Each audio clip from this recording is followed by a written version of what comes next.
इस एनिमे की शुरुआत होती है हमारे मेन कैरेक्टर यूकी अमानो से, जो कि अपनी जिंदगी के लिए भाग रहा है और चाहे वो कहीं पे भी जाके छुप जाए, लेकिन उसकी क्लासमेट योनो उसे ढूंढ ही लेती है। फिर वो एक लिफ्ट में जाके छुप जाता है, लेकिन योनो वहाँ पे भी आ जाती है। इसके बाद यूकी सोचने लगता है कि वो इस सिचुएशन में कैसे फंस गया। तो हमें एक हफ्ते पहले का सीन दिखाया जाता है, जहाँ पे यूकी एक स्टूडेंट है और उसकी कोई भी सोशल लाइफ नहीं है। वो ज्यादातर उन चीजों के बारे में लिखा करता था जिन्हें वो घर जाते समय देखता था।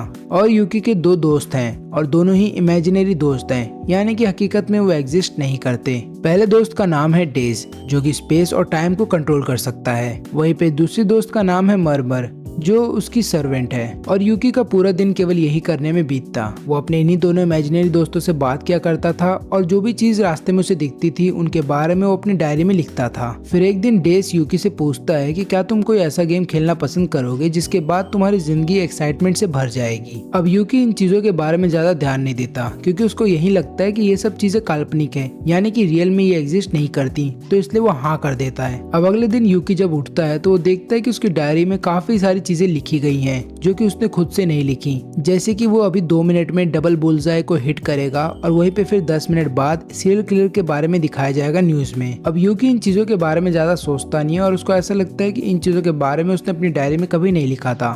फिर वो अपने दिन की शुरुआत करता है डार्ट फेंकने से, और डार्ट फेंकते ही वो पहली बार में ही डबल बुलजाई को हिट कर देता है। और ब्रेकफास्ट करते समय न्यूज में एक सीरियल किलर के बारे में बताया जा रहा होता है, और जैसे उस न्यूज को यूकी देखता है तो यूकी समझ जाता है कि उसकी डायरी में जितनी भी चीजें लिखी गई थी वो सब सच हो रही हैं। इसके अलावा डायरी में ये भी लिखा गया था कि आज उसके क्लास में एक सरप्राइज टेस्ट होगा और एक लड़की काम करते समय अपना हाथ काट लेगी, और ये दोनों ही चीज आज उसकी क्लास में हुई हैं। इसके बाद यूकी जा करके डेज से मिलता है। तब उसे पता चलता है कि डेज उसका कोई इमेजिनरी दोस्त नहीं है और ये गेम एकदम रियल है। और यहाँ पे डेज यूकी को ये बात बताता है कि चाहे कुछ भी हो जाए, इस गेम में अपने फोन को तोड़ना मत। अगर तुमने ऐसा किया तो तुम्हारी जान चली जाएगी। स्टार्टिंग में तो यूकी को बहुत डर लग रहा होता है, लेकिन बाद में यूकी ये सोचने लगता है कि जब तक उसका फोन सही सलामत है तब तक उसकी जान नहीं जाएगी, यानी कि वो अपनी नॉर्मल जिंदगी तब तक जी सकता है। अब इसके बाद यूकी ने अपने फोन का इस्तेमाल किया एग्जाम में टॉप करने के लिए, जिसके बाद काफी सारे स्टूडेंट्स उससे नफरत करने लगे। लेकिन उन स्टूडेंट्स से उसको लड़ना ना पड़े, इसलिए यूकी किसी और रास्ते से चला जाया करता था, क्योंकि डायरी में उसको पहले ही पता चल जाता था कि वो लड़के कहाँ पे हैं। फिर एक दिन जब यूकी अपना एग्जाम दे रहा था, तब एक लड़की योनो उसे देख रही थी।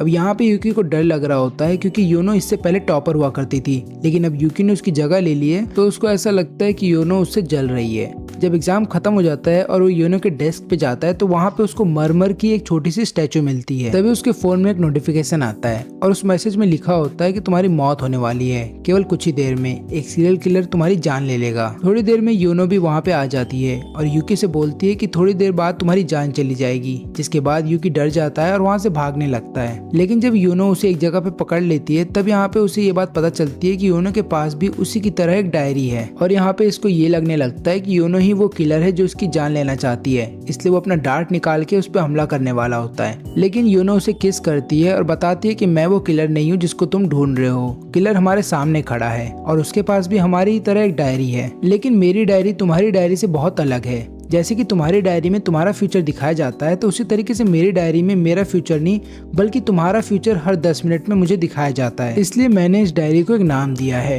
Diary of love. और इसी डायरी में लिखा हुआ था कि तुम्हारी मौत 14th फ्लोर पे होगी, इसलिए हम दोनों रूफ टॉप पे जा रहे हैं। लेकिन वहाँ पे किलर भी आ जाता है। अब यहाँ पे यूकी छुपा होता है और यूनो का प्लान ये होता है कि जब वो डिस्ट्रैक्ट करेगी किलर को, तभी यूकी हमला कर देगा और उस किलर की जान ले लेगा। अब यहाँ पे जैसे ही यूनो उस किलर को डिस्ट्रैक्ट करती है, तुरंत यूकी अपने डार्ट की मदद से उसके फोन को डिस्ट्रॉय कर देता है, जिसके बाद वो किलर भी मर जाता है। इसके बाद यूकी जा करके डेज से मिलता है और वो गुस्से में उससे पूछने लगता है कि और भी लोगों के पास डायरी क्यों है। फिर डेज यूकी को एक जगह पे ले जाता है जहाँ पे और भी सारे डायरी ओनर्स होते हैं और उन सबकी आइडेंटिटी छुपी हुई है। और यहाँ पे डेज इन सभी को बताता है कि तुम लोग को ये गेम कैसे सरवाइव करना है। डेज ये बात बताता है कि टोटल 12 लोग हैं जिनके पास ये फ्यूचर डायरी है, और हर किसी को 1 से लेकर के 12 के बीच में नंबर दिए गए हैं। पहले नंबर पे है यूकी, दूसरे नंबर पे है योनो, और तीसरे नंबर पे वो किलर है जो कि मर चुका है। ये डायरी भले ही फ्यूचर दिखाती हो, लेकिन ये डायरी के कैरेक्टरिस्टिक्स उन चीजों पे डिपेंड करते हैं जो चीज आप पहले किया करते थे, यानी कि इस गेम में आने से पहले आप डायरी के अंदर क्या चीज लिखा करते थे और डायरी को कैसे इस्तेमाल किया करते थे। और जो भी प्रिडिक्शन उस फ्यूचर डायरी में होते हैं वो सही हो ऐसा जरूरी नहीं है, क्योंकि ओनर ने क्या एक्शन लिया है या फिर किसी और फ्यूचर डायरी के ओनर ने क्या एक्शन लिया है उस पर भी डिपेंड करता है। जिस तरीके से से यूकी ने योनो की मदद ली अपने किलर की जान लेने में। और इस गेम को अगर सरवाइव करना है तो तुम्हें अपनी डायरी की मदद से इन्फॉर्मेशन को गैदर करना होगा और उसके बाद दूसरे डायरी ओनर की जान लेनी होगी। और जो भी इस गेम को जीतेगा उसे मेरी जगह दी जाएगी, यानी कि वो स्पेस और टाइम को फिर कंट्रोल कर सकता है। सभी चीजें सुन लेने के बाद काफी सारे डायरी ओनर वहाँ से चले जाते हैं, लेकिन कुछ ओनर वहीं पे रहते हैं और सभी लोग यूकी को देख रहे होते हैं। क्योंकि यूकी ने अपनी डेथ को टाला है तो हर कोई यही डिसाइड करता है कि वो लोग सबसे पहले हमला यूकी पे करेंगे और इसीलिए यूकी घबराने लगता है। तब योनो बोलती है कि चिंता मत करो, मैं तुम्हारे साथ रहूंगी और तुम्हारी प्रोटेक्शन करूंगी और तुम्हें बचाने के लिए अगर मुझे किसी की भी जान लेनी पड़े तो मैं ले लूंगी। अब यूकी इसके बाद पूरे रास्ते और क्लास में भी यही सोच रहा होता है कि उसके सामने कब कोई डायरी ओनर आ जाए उसे पता नहीं है और कोई भी आकर के उसकी जान ले सकता है। इसके बाद फिजिकल एजुकेशन की क्लास स्टार्ट हो जाती है जिसमें कि हर कोई निकल जाता है क्लासरूम से और यूकी लास्ट में निकल रहा होता है। तभी एक लड़की उसके सामने आती है और बताती है कि जिस किलर ने तुम्हारी कल जान लेने की कोशिश की थी वो मेरी मैम है और इसी वजह से आज वो एब्सेंट है। यूकी समझ नहीं पा रहा होता है कि ये लड़की ये सब चीज मुझे क्यों बता रही है और ये है कौन। तभी उसके मोबाइल में एक नोटिफिकेशन आता है कि तुम्हारी मौत 3 घंटे में होने वाली है। तभी योनो वहाँ पे आ जाती है यूकी की जान बचाने के लिए। वो लड़की उसके हमले से बच जाती है और विंडो से एस्केप कर रही होती है और जाते हुए बोलती है कि बस मर जाओ, जिसके बाद हर एक फ्लोर ब्लास्ट हो जाता है लेकिन यूकी और योनो बच जाते हैं। तब योनो यूकी से बोलती है कि तुम चिंता मत करो, मैं उस लड़की की जान ले लूंगी तुम्हारे लिए। अब यहाँ पे यूकी भी डर रहा होता है कि एक लड़की कैसे बोल सकती है कि मैं किसी की जान ले लूंगी। लेकिन जो भी चीजें चल रही हैं यूकी के साथ, वैसे वक्त में यूकी डिसाइड करता है कि वो अपनी जान बचाने के लिए यूनो का सहारा लेगा। और यहाँ पे यूनो जो है वो डायरी का सहारा लेती है ये देखने के लिए कि कौन सा बम कब फटेगा। वहीं पे दूसरी तरफ ये लड़की बाहर खड़े होकर सबको धमकी दे रही होती है कि जितने भी बच्चे हैं वो अपनी क्लास में रहे, नहीं तो मैं बम का बटन दबा दूंगी जिससे कि हर कोई मर जाएगा। वहीं पे स्कूल में यूनो की चिंता बढ़ रही होती है और खासकर 2 चीजों को लेकर के। पहली तो ये कि उस लड़की के पास जब मौका था यूकी की जान लेने का तो उसने ऐसा क्यों नहीं किया, और दूसरी ये कि यूकी की मौत अभी भी 2:04 PM पे होगी जबकि वो तो लगातार बॉम्ब को अवॉइड कर रही है। अब स्कूल के बाहर सारी पुलिस फोर्स आ जाती है उस लड़की को रोकने के लिए, लेकिन पुलिस चीफ के ये बोलते हैं कि उस लड़की को अभी ना मारा जाए। ऐसा इसलिए है क्योंकि ये इंस्पेक्टर भी एक डायरी होल्डर है और उसको ये बात पता है कि उस लड़की के मरते ही सारे बम अपने आप ही ब्लास्ट हो जाएंगे। वहीं पे स्कूल में यूकी जब अपने दोस्तों से मिलता है तब उसके दोस्त उसे पकड़ लेते हैं। वहीं पे योनो को भी पकड़ लिया जाता है क्योंकि इससे थोड़ी देर पहले इस लड़की ने सभी लोगों से एक डील की थी कि अगर तुम लोग यूकी को पकड़ लोगे और मेरे हवाले कर दोगे तो मैं बम को ब्लास्ट नहीं करूंगी, और इसलिए यूकी को उस लड़की के हवाले कर दिया जाता है। यहाँ पे यूकी के फोन को दूर रख दिया जाता है और यहाँ पे वो लड़की सभी से बोलती है अभी जो भी चीज यहाँ पे होगी उसमें कोई भी बीच में नहीं आएगा,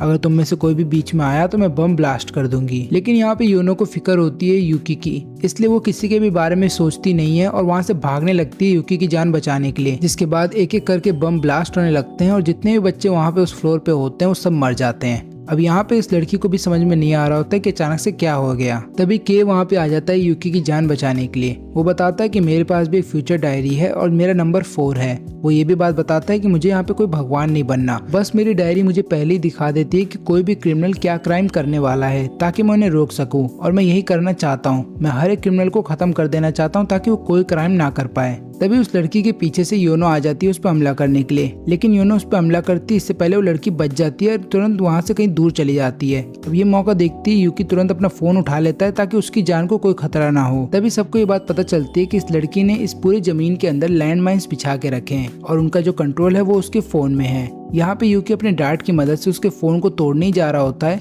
कि तभी उसका निशाना चूक जाता है, जिसके बाद उसका जो डार्ट होता है उसकी लेफ्ट आंख में जाके लगता है। अब इस लड़की को समझ में आ जाता है कि वो इन तीनों का सामना एक साथ नहीं कर पाएगी और अगर इन तीनों से वो एक साथ अभी लड़ी तो वो हार जाएगी, इसलिए वो एक स्मोक करती है और अपना बाइक उठाते वहाँ से भाग जाती है। इसके बाद के यूकी और योनो के साथ मिल करके काम करता है ताकि इस गेम को रोका जा सके। के बताता है कि मुझे तुम दोनों की डायरी की मदद चाहिए होगी ताकि मैं बाकी ओनर्स को खत्म कर सकूं या फिर उन्हें पकड़ सकूं, जिसमें कि पहला ओनर तो तुम हो यूकी और दूसरा योनो तुम हो। वहीं पे तीसरे ओनर की तुमने जान ले ली है, चौथा ओनर मैं खुद हूँ और 9th ओनर है मैंने, जिस लड़की ने तुम पे अभी हमला किया था। और रही बात स्कूल की तो वो कुछ देर के लिए बंद रहेगा। मैं तुम दोनों से बस इतना चाहता हूँ कि तुम लोग जा करके कहीं घूमो ताकि तुम लोग ऐसा दिखा सको कि तुम्हें कोई फर्क नहीं पड़ता और तुम्हें किसी भी चीज के बारे में कुछ नहीं पता। अब यहाँ पे यूकी और योनो जब घूम रहे होते हैं तब यूकी तो थोड़ा बहुत चिंता कर रहा होता है कि उसे क्या करना है आगे और कैसे अपनी जान बचानी है, लेकिन योनो तो यहाँ पे बहुत बेफिक्र होती है और आराम से घूम रही होती है और उसको देख के यही लग रहा है कि वो किसी डेट पे आई है।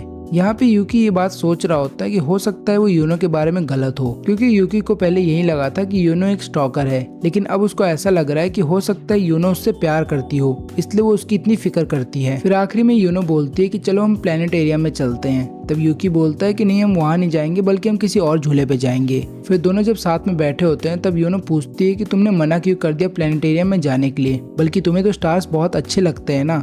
तब यूकी डर जाता है और बोलता है कि तुम्हें कैसे पता कि मुझे स्टार्स अच्छे लगते हैं। फिर यूनो बताती है कि तुम्हें तो याद नहीं है, लेकिन मुझे याद है कि हम दोनों पहली बार कब मिले थे और हमने कब बात की थी। क्लास में हमें एक टास्क मिला था जहाँ पे हमें अपने ड्रीम के बारे में एक पेपर पे लिखना था। हर कोई वहाँ से चला जा चुका था, लेकिन तुम और मैं आखिरी तक बैठे हुए थे, क्योंकि तुम और मैं आखिरी तक अपना ड्रीम के बारे में सोच रहे थे।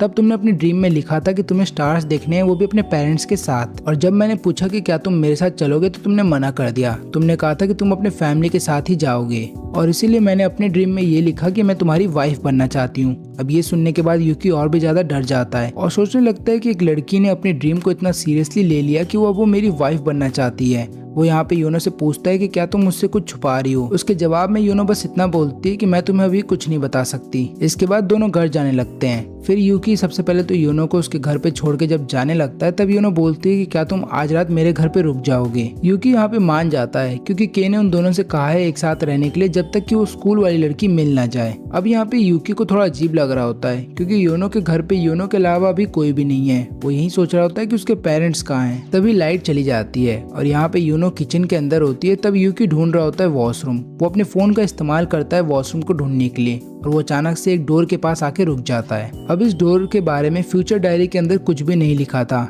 यानी कि अगर यूकी इस डोर को खोलता है तो पूरा फ्यूचर बदल जाएगा। और यहाँ पे यूकी उस दरवाजे को खोल देता है, जिसके बाद हर एक डायरी ओनर का फ्यूचर बदल जाता है। वहीं पे डेज जहाँ पे रहता है वहाँ का भी एरिया थोड़ा बहुत डिस्ट्रॉय हो जाता है। इस रूम के अंदर 3 डेड बॉडीज हैं, जिनको देखने के बाद यूकी डर जाता है। तुरंत उसके पीछे यूनो भी आ जाती है और बोलती है कि तुम्हें इस रूम के अंदर नहीं आना चाहिए था। और इसके बाद यूकी इतना ज्यादा डर जाता है कि वो वहाँ से भागने लगता है। वो भागते भागते सीधा अपने घर आ जाता है, लेकिन वो देखता है कि डोर के पास यूनो भी आ जाती है और वो उसको डरा रही होती है और लगातार बोल रही होती है कि दरवाजा खोलो, मुझे तुमसे बात करनी है। इसके बाद यूकी अपने रूम में चला जाता है और वहाँ से के को कॉल करने की कोशिश कर रहा होता है। तभी उसको एक मैसेज आता है यूनो का और वो उसमें पूछ रही होती है कि तुम किसको कॉल कर रहे हो। इसके बाद यूकी समझ जाता है कि वो चाहे कहीं पे भी चला जाए या किसी को भी कॉल करे, लेकिन वो यूनो से अपना पीछा नहीं छुड़ा पाएगा। वहीं पे दूसरी तरफ मिने लगातार पुलिस से बच रही होती है क्योंकि उसकी डायरी में उसे पहले ही पता चल जाता है कि पुलिस किस तरफ है। लेकिन मिने ऐसा ज्यादा देर नहीं कर पाएगी क्योंकि पुलिस हर एक मोड़ पे है और मिने को किसी तरीके से कोई जगह चाहिए रहने के लिए। तभी उसके पास एक आदमी आता है जो कि एक डायरी ओनर है और मिने उसकी डायरी देखती है और वो समझ जाती है कि इसी आदमी की वजह से मैं यहाँ से निकल सकती हूँ, इसलिए वो उस आदमी के साथ चली जाती है और वो आदमी उसको लेकर के अपने कैबिन में आ जाता है। वहाँ पे आने के बाद वो आदमी अपना चेहरा ढक लेता है और मिने को कुछ पेन किलर्स देता है खाने के लिए। यहाँ पे मिने को भी इस आदमी से कोई खतरा महसूस नहीं हो रहा होता है क्योंकि अगर कोई खतरा होता तो उसकी डायरी उसे पहले ही बता देती, इसलिए वो बहुत ही आराम से यहाँ पे रहती है। लेकिन जैसे ही वो अपने बेड से उठने की कोशिश करती है अचानक से उसकी बॉडी पैरालाइज हो जाती है, जिसके बाद वो चल फिर नहीं पाती और उसको समझ में नहीं आ रहा होता है कि ये कैसे हो गया, क्योंकि अगर कोई भी थ्रेट होता तो उसका डायरी पहले ही बता देता। तभी वहाँ पे वो आदमी आता है और वो बताता है कि मैं 11th डायरी ओनर हूँ और वो मिने की डायरी को एक वुड में बदल देता है। अब अगली सुबह के आता है यूकी को उसके घर से लेने के लिए। तब यूकी जब बाहर निकलता है अपने घर से तो वो के को कुछ बताना चाहता था योनो के बारे में, लेकिन यहाँ पे के साथ योनो भी आती है और योनो तुरंत बोल देती है कि बस करो, हमारे पिछले नाइट के बारे में किसी को भी मत बताना, वो बहुत ही एम्बेरस होगा मेरे लिए। जिसके बाद यूकी चुप हो जाता है और वो कुछ भी बता नहीं पाता और यहाँ पे के को भी ऐसा लगता है कि दोनों ने आपस में प्यार किया होगा। अब रास्ते में के इन दोनों को बताता है कि मेने को पकड़ लिया गया है एक रिलीजियस ग्रुप के द्वारा जिसका नाम है ओमेकेडा। अब वहाँ पहुँचने के बाद उन तीनों को गाइड किया जाता है एक वर्कर के द्वारा जिसका नाम है ऑरिन, और वो उन तीनों को लेकर के प्रीस्ट के पास जाता है जिसका नाम है साकी। वो एक वुडन ब्लॉक के अंदर बंद है और सबसे अजीब बात यह है कि ये भी एक डायरी ओनर है जिसका नंबर है 6 और उसकी डायरी वो दिखाती है कि उसके फॉलोअर्स आगे चल के क्या एक्सपीरियंस करेंगे और फ्यूचर में क्या चीजें वो देखेंगे। अब इस डायरी की पावर से यूकी भी डर रहा होता है। तब साकी बोलती है कि चिंता मत करो, मैं तुम्हें कोई नुकसान नहीं पहुंचाऊंगी, ना ही मुझे भगवान बनने का कोई शौक है, मैं तो बस चाहती हूँ कि मेरे फॉलोअर्स के साथ अच्छा हो। और जिस लड़की को तुम लोग यहाँ पे लेने के लिए आए हो उस लड़की को हमने तहखाने में बंद कर रखा है, तुम लोग उसको लेके जा सकते हो, लेकिन उसके बदले में यूकी को मेरे साथ यहाँ पे रहना होगा। चिंता मत करो, मैं तुम्हें ज्यादा दिनों तक नहीं रखूंगी, बस तुम्हें एक रात मेरे साथ गुजारनी है। साकी ऐसा इसलिए बोलती है क्योंकि आज रात में साकी की डेथ होने वाली है और यहाँ पे साकी अपनी जान बचाने के लिए यूकी को अपने साथ रखना चाहती है क्योंकि यूकी 2 बार मरने से बचा है और यही कारण है कि वो यूकी को अपने साथ रखना चाहती है ताकि यूकी उसकी जान बचाने में मदद करे। यूनो इसके लिए मना करती है लेकिन के इसके लिए मान जाता है। उसका ऐसा मानना है कि यूकी की तो जान अभी खतरे में नहीं है, वो खतरे से अभी बाहर है और अगर उसने साकी की जान बचा ली तो हो सकता है वो लोग साकी की मदद से आगे चल के इस गेम को खत्म कर सके। फिर के वहाँ से चले जाने के बाद साकी जाकर के बोलती है यूकी से कि चाहे कुछ भी हो जाए यूनो से दूर रहना। अब ऐसा वो इसलिए नहीं बोल रही थी क्योंकि उसके फ्यूचर डायरी में कुछ लिखा हुआ था, ऐसा वो इसलिए बोल रही थी क्योंकि वो भी एक लड़की है और यहाँ पे उसको समझ में आ रहा था कि यूनो क्या करना चाहती है। वहीं पे दूसरी तरफ यूनो को गुस्सा आ रहा होता है साकी पे क्योंकि उसे पता चल रहा है कि साकी उसके बारे में क्या बोल रही है यूकी से, इसलिए वो डिसाइड करती है कि वो साकी को अपने रास्ते से हटा देगी। अब इसके थोड़ी देर बाद साकी जिस केज के अंदर रह रही थी उसमें आग लग जाती है। उसके फॉलोअर्स वहाँ पे आते हैं और वो एक दूसरे की जान लेना स्टार्ट कर देते हैं। तभी यूकी डिसाइड करता है कि वो साकी की जान बचाएगा, लेकिन वहाँ पे यूनो आती है और बोलती है कि ऐसा मत करो, वो एक ट्रैप है, नहीं तो तुम्हारी जान चली जाएगी, हमें उसकी जान नहीं बचानी चाहिए। तब यूकी बोलता है कि पहली बात तो मैं तुम्हारी बात नहीं सुनूंगा क्योंकि तुमने खुद 3 डेड बॉडीज को छुपाया है और ऊपर से तुम किसी को भी मारने से पहले 2 बार नहीं सोचती, इसलिए अब से मैं तुम्हारी बात नहीं सुनने वाला। फिर यूकी चला जाता है उस केज के अंदर, लेकिन उस केज के अंदर जाते ही स्प्रिंकलर्स स्टार्ट हो जाते हैं जिसके बाद आंख बुझ जाती है और फिर साकी जोर से चिल्लाती है और उसके बाद उसके फॉलोअर्स भी होश में आ जाते हैं। फिर साकी जब अपनी डायरी को ओपन करती है तो उसे पता चलता है कि उसके फॉलोअर्स के बीच में एक मिस्टीरियस सा आदमी आ चुका है जिसने कि उसके फॉलोअर्स को हिप्नोटाइज कर दिया था, जिसके बाद सभी लोग एक दूसरे की जान लेने लगे थे। यहाँ पे यूनो आ जाती है एक एक्स को लेकर के ताकि वो सबाकी की जान ले सके। तभी यूकी को एक नोटिफिकेशन आता है जिसके अंदर ये बताया जाता है कि तुम्हारी 13 मिनट में जान चली जाएगी और वो भी यहाँ के फॉलोअर्स के द्वारा। तभी वहाँ के जितने भी फॉलोअर्स होते हैं वो अचानक से हिप्नोटाइज हो जाते हैं और वो लोग फिर से यूकी पे हमला करने वाले होते हैं, लेकिन यहाँ पे यूनो एक एक करके सभी को खत्म कर रही थी। फिर यहाँ पे यूनो पूछती है यूकी से कि तुम किसका साथ दोगे, मेरा या फिर साकी का? अगर साकी का साथ दोगे तो तुम यहाँ पे मर जाओगे और मेरा साथ दोगे तो मैं तुम्हें यहाँ से बचा के ले जाऊंगी। तब यूकी दोनों का हाथ पकड़ लेता है ताकि तीनों यहाँ से बच के जा सके। फिर यूकी जब ये सारी बात के को बताता है तो के बोलता है कि चिंता मत करो, तुम लोग मेन डोर से यहाँ से निकल जाओ, वहाँ पे बैकअप आता ही होगा। तब तक के लिए मैं बेसमेंट के अंदर जा रहा हूँ ताकि मैं मेने को वहाँ से ले सकूँ। अब इसके बाद हम मेने को देखते हैं जो की बंधी हुई है और जिस आदमी ने यहाँ पे साकी के फॉलोअर बनने का नाटक किया था उसका नाम है होजाका, जो कि एक 12th डायरी ओनर है और उसी ने मिने को हिप्नोटाइज कर दिया था, जिसकी वजह से मिने को ऐसा लग रहा था कि वो वुडन ब्लॉक उसका फोन है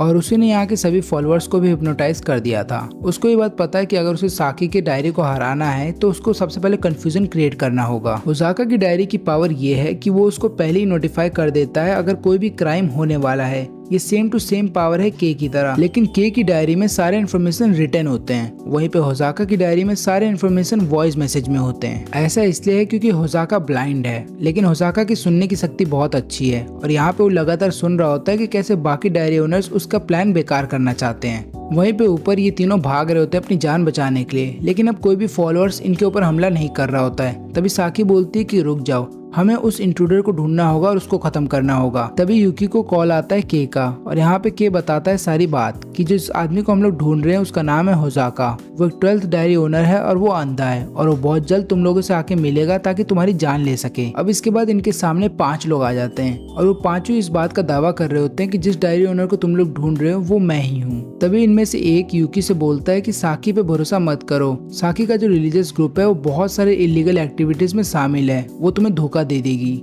तब यूनो बोलती है यूकी से कि हमें यहाँ से चले जाना चाहिए, लेकिन यूकी मना कर देता है। वो बोलता है कि हम साकी की जान बचाएंगे, इसलिए यूनो के पास कोई चारा नहीं होता और अब उसको इन 5 लोगों से अकेले लड़ना होगा। वो सबसे पहले तो एक पत्थर फेंकती है इन सभी लोगों को डिस्ट्रैक्ट करने के लिए, क्योंकि उसे पता है कि जो होजाका है वो अंधा है, यानी कि उसकी सुनने की शक्ति बहुत अच्छी होगी और जो भी इनमें से पहले रिएक्ट करता है उस पत्थर की ओर वो उसको मार देती है। इसका मतलब वही होजाका है और यहाँ पे होजाका के मरते ही उसकी डेड बॉडी ब्लास्ट हो जाती है। अब इन सब चीजों की वजह से यूनो बहुत थक जाती है। तभी साकी अपना असली रंग दिखाती है, वो इन दोनों को पकड़ लेती है। इसके बाद साकी अपने बचपन की एक कहानी बताती है। वो बोलती है कि मेरे जो पेरेंट्स थे उन्हें ये बात पता थी कि मुझे कम दिखता है और मेरी आंखों में प्रॉब्लम है, लेकिन उन लोगों ने मुझे इस्तेमाल किया ताकि वो फॉलोअर्स बढ़ा सके और सबको ये लगता था कि मेरे पास गॉड की दी हुई आंखें हैं। और इन चीज़ों के बाद मेरी पॉपुलैरिटी और भी बढ़ गई, लेकिन एक रोड हादसे में मेरे माँ बाप की मौत हो गई, जिसके बाद उन्हीं के राइट हैंड ने पूरा काम संभाल लिया और उसने मेरा बस इस्तेमाल किया ताकि लोग आकर के मेरे साथ रेप कर सके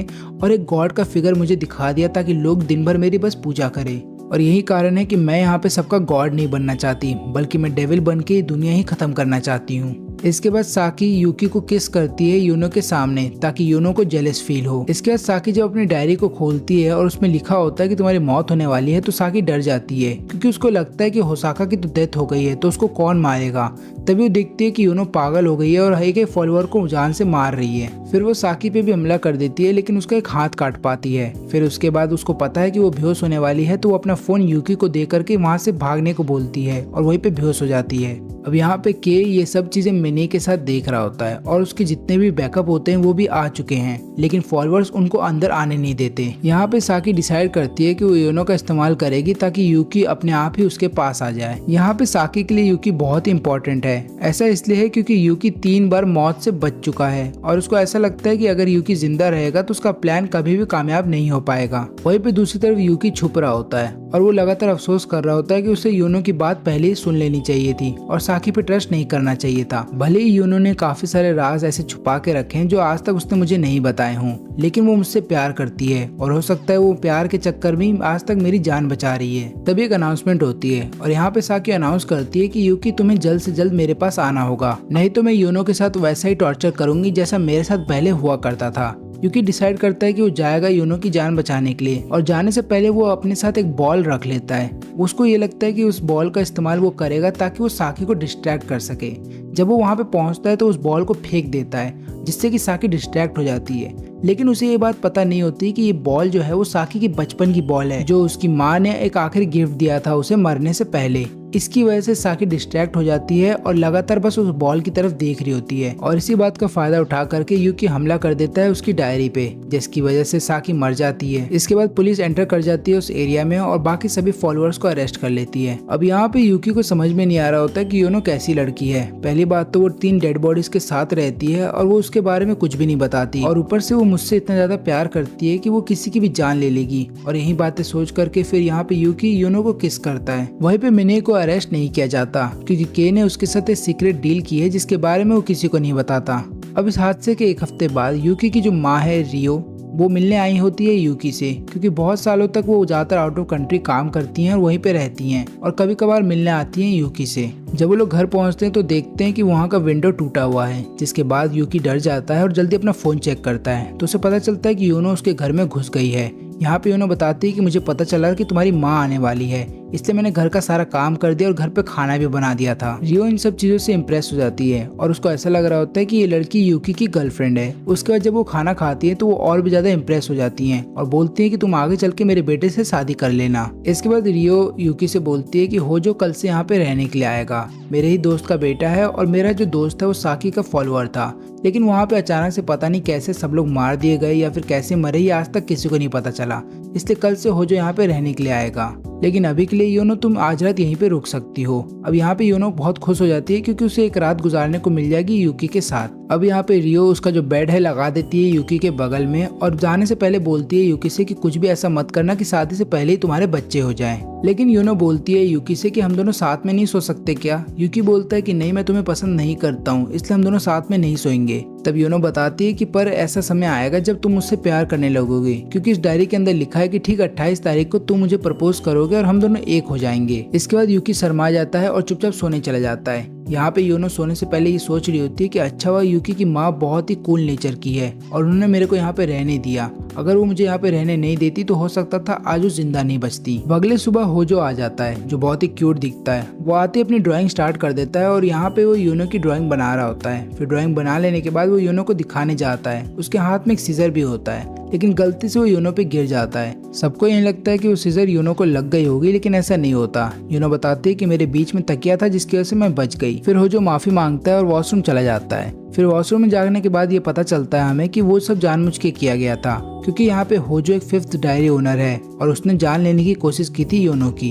होजो है तो 5 साल का, लेकिन उसे इस काम में बहुत मजा आ रहा है। वो ना तो गॉड बनना चाहता है, ना ही टाइम और स्पेस को कंट्रोल करना चाहता है। वो तो बस इस काम को कर रहा है मजे के लिए। और यहाँ पे वो यूकी और योनो की जान लेना चाहता है और इसकी डायरी में जो फ्यूचर है वो ड्राइंग के जरिए दिखता है। अब है तो ये 5 साल का, लेकिन इसका इंटेलिजेंस लेवल एक अडल्ट से कम नहीं है, क्योंकि अपने साथ ये काफी सारे पॉइजन लेकर के आता है और उन्हें टोमेटो के अंदर इंजेक्ट कर देता है। और जब यूकी उन्हें खाने वाला होता है तब यूनो उसे रोक देती है। वो बोलती है कि मैंने जब इसे धोया था तब ये बहुत हल्का था, लेकिन अब ये भारी हो गया है, इसका मतलब ये खराब हो गए हैं, इन्हें मत खाओ। और इसके बाद होजो समझ जाता है कि अगर उसे यूकी की जान लेनी है तो उसे सबसे पहले यूनो को खत्म करना होगा। इसलिए होजो डिसाइड करता है कि वो यूनो को इलेक्ट्रिक शॉक देके उसकी जान लेगा।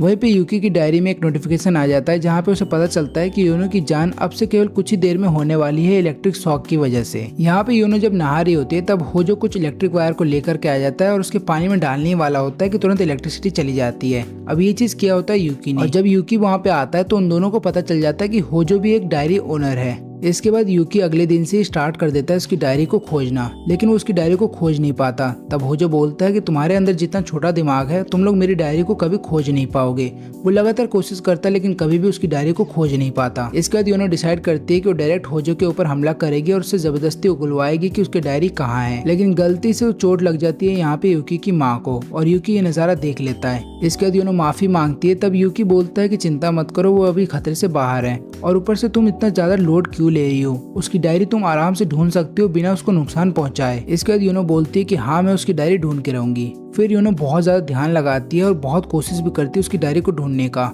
वो हर एक कोना ढूंढ निकालती है जहाँ पे पॉसिबली डायरी छुपाई जा सकती है, लेकिन उसे पता चलता है कि घर के अंदर कहीं पे भी डायरी नहीं है। लेकिन उसको इस बात का याद आता है कि कुछ दिन पहले होजो गया था रियो के साथ एक मॉल के अंदर, और वहाँ पे उसने अपने लिए कुछ बुक किया था पार्सल, और वो जरूर उसने मेल करवाया होगा, यानी कि अभी जो पार्सल उसको मेल होकर के आ रहा है उसी के अंदर उसकी डायरी होगी। वो तुरंत ही यूकी को बोलती है कि जा करके उससे उसकी डायरी ले लो, और यहाँ पे जैसे ही यूकी उसकी डायरी लेता है और उस लिफाफे को खोलता है, वहाँ से एक पॉइजनस गैस निकलती है जिसकी वजह से यूकी बेहोश हो जाता है। फिर होजो बोलता है कि यूनो से कि तुम्हारे अंदर दिमाग तो बहुत है, लेकिन ये पैकेज दूसरे साइड से खुलता है। इसके बाद यूनो यूकी को लेकर के बाथरूम के अंदर चली जाती है, और वहीं पे होजो लगातार टीज कर रहा होता है यूनो को और बोल रहा होता है कि मेरे साथ आकर के बाहर खेलो, लेकिन उसके लगातार बुलाने के बाद भी यूनो नहीं आती तो वो बोर हो जाता है। और फिर वो बोलता है कि ठीक है मैं तुम्हें एंटीडोट दे दूंगा जिससे कि यूकी ठीक हो जाएगा, लेकिन पहले तुम्हें मुझे ढूंढना होगा। यूकी मना करता है, लेकिन यूनो तब भी बाहर चली जाती है। सबसे पहले तो जा करके रियो को विंडो के थ्रू बाहर फेंक देती है ताकि पॉइजनस गैस की वजह से उसकी जान न जाए। अब ऐसा वो इसलिए करती है क्योंकि यूकी ने ही उससे करने को कहा था। यूनो बहुत ढूंढती है होजो को, लेकिन ढूंढ नहीं पा रही होती है क्योंकि होजो को हर बार अपनी डायरी से पता चल जा रहा होता है कि यूनो कहाँ पे आने वाली है। इसके बाद यूनो जाने वाली होती है फर्स्ट फ्लोर पे ढूंढने के लिए होजो को, और जैसे वो सीढ़ियों से जा रही होती है वहाँ पे होजो ऑलरेडी बैठा होता है। वो उन सीढ़ियों पे पानी छोड़ देता है और एक बल्ब भी फोड़ देता है, जिसके बाद इलेक्ट्रिक शॉक लगता है यूनो को और यूनो चिल्लाती है। उसकी आवाज यूकी सुन लेता है। अब यहाँ पे इससे पहले कि होजो उसके बॉडी के अंदर पॉइजन डाल पाता, तुरंत एक डार्ट आके उसे लगता है। ये डार्ट मारा होता है यूकी ने, लेकिन यूकी की बॉडी के अंदर इतनी ताकत नहीं है, इसलिए वो तुरंत ही बेहोश हो जाता है। अब इन सब चीजों के बाद यूनो और भी ज्यादा गुस्से में आ जाती है और वो फैसला करती है कि वो होजो की तुरंत जान ले लेगी, और वो चाकू उठा करके होजो के दिल के आर पार अपना चाकू कर भी देती है। लेकिन होजो अपने वादा का पक्का निकला। उसने बोला था कि अगर तुम मेरे साथ खेलोगे तो मैं तुम्हें एंटीडोट दे दूंगा, और यहाँ पे वो यूनो को एंटीडोट दे भी देता है। अब होजो को खेलना बहुत पसंद था, ऐसा इसलिए क्योंकि उसके पेरेंट्स हमेशा लड़ते रहते और उसके लिए कभी टाइम ही नहीं था ताकि वो उसके साथ बैठ करके खेल सके। अब होजो के मर जाने के बाद यूनो उस एंटीडोट को लेकर के जा रही होती है ताकि वो यूकी को दे सके, लेकिन रास्ते में वो भी बेहोश हो जाती है। अब इन दोनों की मदद करने के लिए वहाँ पे मेने आ जाती है और उन दोनों को एंटीडोट दे करके वहाँ से चली जाती है। अब वो यहाँ पे इसलिए आई होती है क्योंकि के ने उसको बुलाया होता है, और के को पहले ही पता चल गया था कि एक और डायरी ओनर उनके घर पे आने वाला है, इसलिए वो अपनी पुलिस फोर्स के साथ वहाँ पे आ गया और सबको रेस्क्यू करके हॉस्पिटल पहुँचा देता है। और फिर इसके बाद के जाकर के रियो को बताता है कि आपके घर में एक चोर घुस आया था और उसने होजो का किडनैप कर लिया है, लेकिन चिंता करने वाली कोई बात नहीं, हम लोग ढूंढ रहे हैं और बहुत जल्द हम होजो को आपके पास ले आएंगे। तो इसी के साथ मैं इस वीडियो को यहीं पे खत्म करता हूँ। अगर आपको वीडियो अच्छी लगी हो तो लाइक करें, चैनल को सब्सक्राइब करें और कमेंट में बताएं कि आपको ये वीडियो कैसा लगा।